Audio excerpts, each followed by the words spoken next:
Hi again then guys, and welcome to of course another car review from within the world of Project Cars 2, and as you saw from the thumbnail, this is kind of a special car to get to talk about, because it does pop up in a few racing games, but there are far more games that it doesn't feature in. It's such a unicorn, almost, of a prototype. The Ferrari 333 SP is a very intriguing car to me, and it always has been.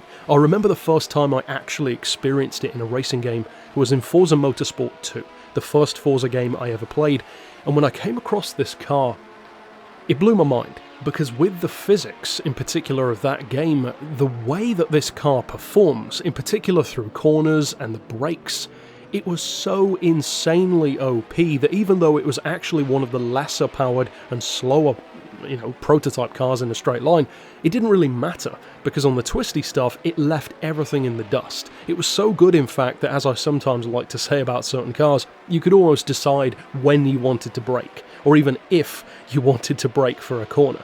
Now, in Project Cars 2, a lot of the car's personality, even from a game as old as, Forza 2 in comparison, is carried over.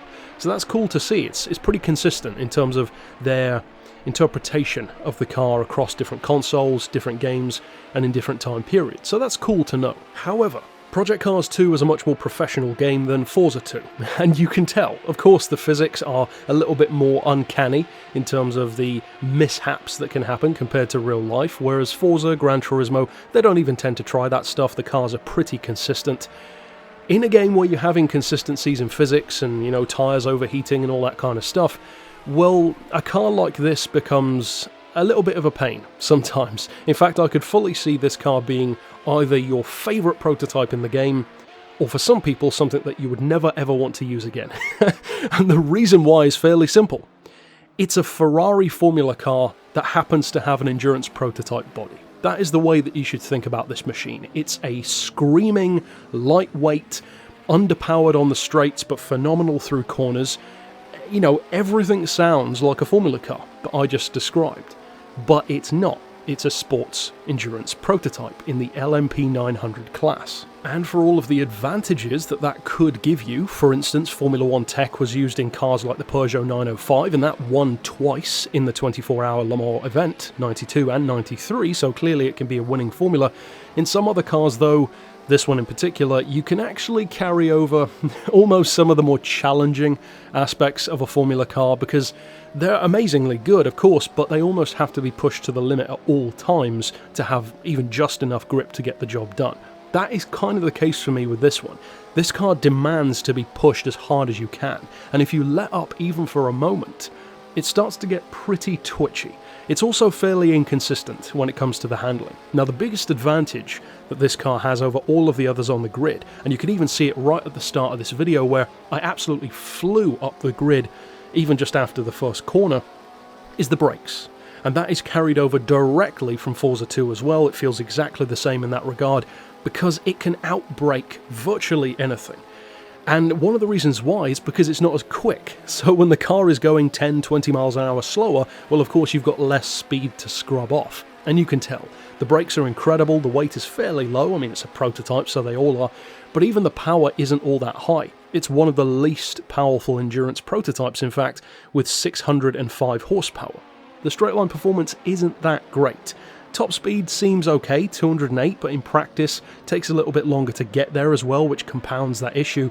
The 0 to 60 time, though, in particular, is a lot slower than you'd probably think. With all of the pomp and noise and, the Ferrari Formula DNA factor, you'd probably assume, fairly understandably, a sub 3 second 0 to 60 time, maybe even 2.5 seconds.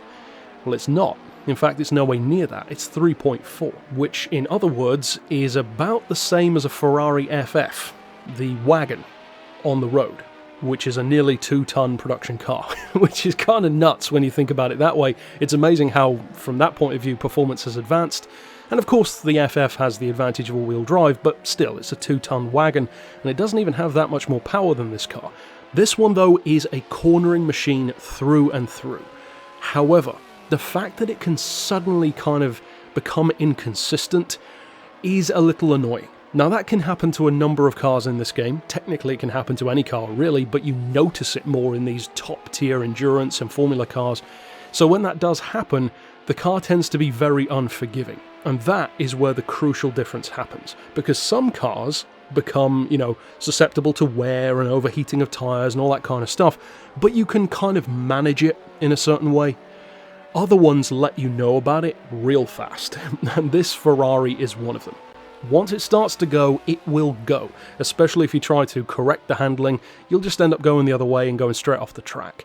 That to me can get annoying in a car like this, because this is the crucial difference as well. When you have a car that's overwhelmingly fast, completely OP for its era, something like a Porsche Longtail for instance, then even if that car is challenging, it always feels worth it because it's so good, so fast.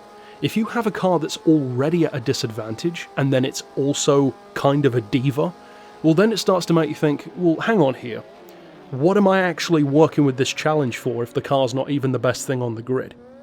To me, that's the kind of discussion which can kind of start to creep into your mind with a 333 SP. Is it good? Yes, in certain ways it's fantastic. The brakes are incredible, the grip is incredible, to a point, and even the manoeuvrability is fantastic. So, by all means try the car, but if anything, I would actually recommend using this one in an almost time attack kind of way.